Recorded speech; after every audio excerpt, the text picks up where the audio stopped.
Bonjour, aujourd'hui nous allons travailler sur la dernière activité du chapitre sur le mouvement. Donc dans ce chapitre-là, vous avez déjà vu pas mal de choses. Vous avez appris à décrire un mouvement en utilisant un vocabulaire précis. Donc vous savez qu'il faut utiliser du vocabulaire pour décrire la forme de trajectoire, pour décrire l'évolution de la vitesse. Vous avez aussi, dans un second temps, appris à tracer une trajectoire avec un papier calque. Et enfin, vous avez aussi appris à calculer une vitesse, une distance ou une durée, suivant différents petits problèmes de mathématiques. Donc ici, on va travailler sur les vitesses encore, dans différentes situations. Donc ici, on a un record de vitesse fait par un train. Ici, on parle de la vitesse de la lumière, donc on voit le ciel étoilé. Ici, un coureur. Et ici, donc, les animaux qui vont le plus lentement. Alors, petite remarque en passant, on ne peut pas dire que quelque chose soit rapide ou lent dans l'absolu. Par exemple, Usain Bolt, on peut dire qu'il est très rapide, mais aussi on peut dire que par rapport à un train, il va être très lent. Donc, il faut éviter effectivement de dire quelque chose est rapide ou est lent en physique-chimie. Il faut toujours utiliser ce vocabulaire-là en faisant une comparaison et en disant par rapport à quoi quelque chose est rapide ou lent. Donc la première étape de l'activité consiste à lire les 4 documents et ensuite d'essayer de répondre au mieux en faisant des phrases aux questions qui se trouvent en dessous. Donc moi je vais ici corriger l'activité. Première question, il fallait relever dans les documents donc toutes les unités utilisées pour exprimer une vitesse. Donc je vous rappelle qu'une vitesse, ou même quelque chose que l'on mesure en physique-chimie, il y a toujours 2 informations qui sont données. Il y a un chiffre, une valeur, et derrière, il y a ce qu'on appelle l'unité. Donc là, on va chercher toutes les unités qui sont données dans le document. Dans le document 1, toutes les vitesses sont en kilomètres par heure. Et n'oubliez pas de dire le par, puisque ça signifie diviser par des heures. Donc en physique-chimie, c'est important. Même si dans le langage courant, on l'oublie parfois. Ici, c'est une autre unité, puisque ce sont des kilomètres par seconde pour la vitesse de la lumière. Ici, nous avons des mètres par seconde comme vitesse. Et enfin, pour les animaux les plus lents, on a des millimètres par seconde ou alors des centimètres par seconde. Donc tout ça, ce sont des exemples d'unités de vitesse. Si je résume tout ça, dans le texte, on peut trouver les unités km par heure, km par seconde, mètre par seconde, millimètre par seconde et centimètre par seconde. Passons maintenant à la question numéro 2. En t'aidant de l'exemple donné, explique ce que signifie chacune des vitesses ci-dessous. Par exemple, si un train roule à 380 km par heure, cela signifie qu'il parcourt 380 km en 1 heure. De la même manière, si je dis que la vitesse se déplace à 300 000 km par seconde, cela signifie que la lumière parcourt 300 000 km en 1 seule seconde. Enfin, si Usain Bolt court à 10,4 mètres par seconde, cela signifie qu'Usain Bolt parcourt 10,4 mètres en 1 seconde, ou on pourrait dire 10,4 mètres chaque seconde. Question numéro 3. Explique en détail comment on peut calculer la vitesse du coureur sur le 100 mètres. Alors, on reprend donc le document 3. On sait que Usain Bolt a mis 9 secondes et 58 centièmes pour parcourir les 100 mètres. Donc là, c'est une question de révision par rapport à l'activité précédente où il fallait calculer des vitesses. Donc, je sais que une vitesse, d'après l'activité précédente que corrigé en détail dans une autre vidéo, que la vitesse, c'est une distance divisée par un temps. Je sais que sa vitesse, c'est des mètres par seconde. Donc, si je veux avoir un résultat en mètres par seconde, il faut que j'exprime la distance en mètres et le temps en secondes. Je sais qu'il fait 100 mètres et je sais que ça lui prend 9,58 secondes. Et là, donc, il faut que j'utilise une calculette.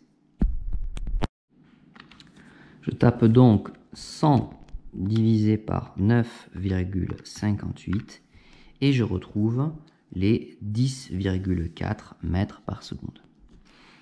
On peut reprendre, donc faire une phrase de réponse. Alors, les explications, bon, on n'avait pas la place de faire de très longues explications en détail de comment il fallait rédiger, donc moi je vais le faire à l'oral. Donc, lorsque vous avez à calculer une vitesse, et c'est ça le point important de la question, vous devez toujours procéder en au moins 3 étapes. Première étape, vous marquez ce qu'on appelle la formule. Donc on utilise des lettres pour représenter des chiffres. Deuxième étape, on remplace les valeurs, enfin, les lettres que l'on connaît par leurs valeurs. Dernière étape, on va marquer le résultat et l'unité. Lorsqu'on a fait tout ça, on a trouvé le résultat et on fait une phrase de réponse. C'est la même méthode que ce que vous utiliserez ou vous utilisez déjà peut-être en mathématiques. On passe ensuite donc à la question 4. Quelle est la vitesse de la lumière si on l'exprime en millimètres par seconde? Donc nous on sait déjà que elle fait 300 000 km en 1 seconde. Donc pour répondre à la question, en fait, il va falloir convertir les kilomètres en millimètres. D'accord? Parce que nous, on le veut en millimètres par seconde. Pour passer des kilomètres au millimètre, eh bien, il faut faire quelque chose que vous connaissez déjà, il faut faire un tableau de conversion. Donc ça, c'est quelque chose que certains ne connaissent toujours pas. Or, eh bien, c'est quelque chose qu'il faut absolument savoir.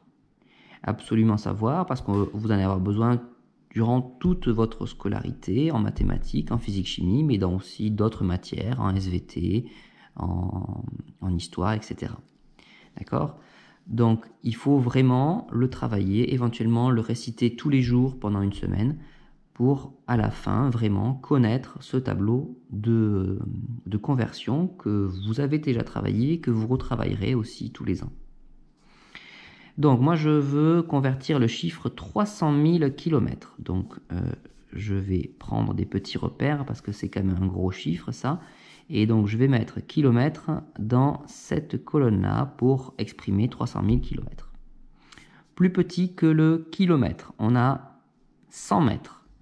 100 mètres, c'est hectomètre. 10 fois plus petit, on a le décamètre. 10 fois plus petit que 10 mètres, eh bien, on a le mètre. 10 fois plus petit que le mètre, on a le décimètre. 10 fois plus petit encore, on a le centimètre. Encore 10 fois plus petit, on a le millimètre. Donc, ces unités-là, vous devez être capable de les placer correctement dans le tableau de conversion. Une fois que vous avez fait ça, votre chiffre des unités va être décalé. Ici, pour l'instant, votre chiffre des unités, il était dans la colonne kilomètres, puisque vous exprimiez votre résultat en kilomètres. Mais maintenant, si on veut exprimer la même longueur, mais en millimètres, le chiffre des unités va passer ici. Et donc, ce qui fait que avant on avait une virgule qui était placée là, à la fin, on va avoir une virgule qui est placée là. Et entre les deux, vous savez normalement que l'on place donc des zéros. Et ici, on se retrouve avec un chiffre qui est extrêmement grand. Donc il fait 1, 2, 3, 4, 5, 6, 7, 8, 9, 10, 11 zéros. Vous savez qu'on les regroupe par paquet de 3. Donc un paquet de 3, 2 paquets de 3, 3 paquets de 3. Comme ça, on va plus vite lorsqu'on l'écrit. Ce chiffre-là, donc, il va me servir à répondre à la question de l'activité. Donc à la question 4, il fallait donner la vitesse de la lumière. Eh bien, la vitesse de la lumière, comme toutes les vitesses, c'est toujours une distance divisée par un temps. Moi, je sais qu'elle va à 300 000 km par seconde. Donc, si je veux maintenant l'exprimer en millimètres par seconde, il faut que je transforme la distance 300 000 km en millimètres. C'est ce que j'ai fait précédemment.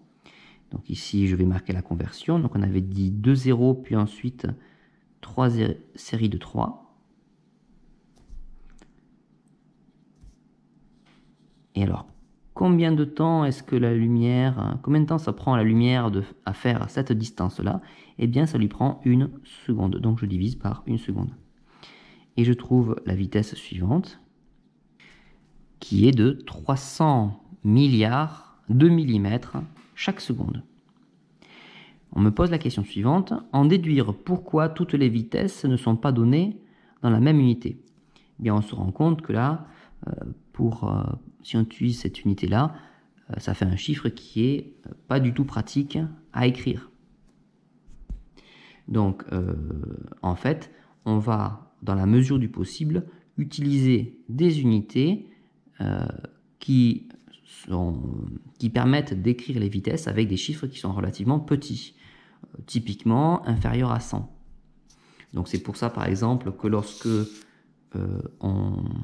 on va parler des vitesses des animaux les plus lents, on va exprimer ça par exemple en centimètres par seconde pour avoir un chiffre relativement petit que l'on peut se représenter. De la même manière, on ne cherche pas à avoir des chiffres qui sont très très petits, avec beaucoup de zéros, puisque c'est pas facile de se représenter ces valeurs-là. Donc c'est tout l'intérêt des unités. Question numéro 5, complète la phrase ci-dessous. Cette phrase-là, elle travaille ce qu'on a déjà dit au-dessus, c'est-à-dire que les unités d'un résultat sont identiques aux unités utilisées dans le calcul. Qu'est-ce que ça veut dire ici? Eh bien, ça veut dire que si dans mon calcul, j'ai mis des millimètres et des secondes, j'aurai un résultat en millimètres par seconde. Si j'ai dans le calcul des mètres divisés par des secondes, dans le résultat, j'aurai des mètres divisés par des secondes. Ce qu'on dit plus couramment des mètres par seconde. Voilà. Donc là, l'activité est terminée.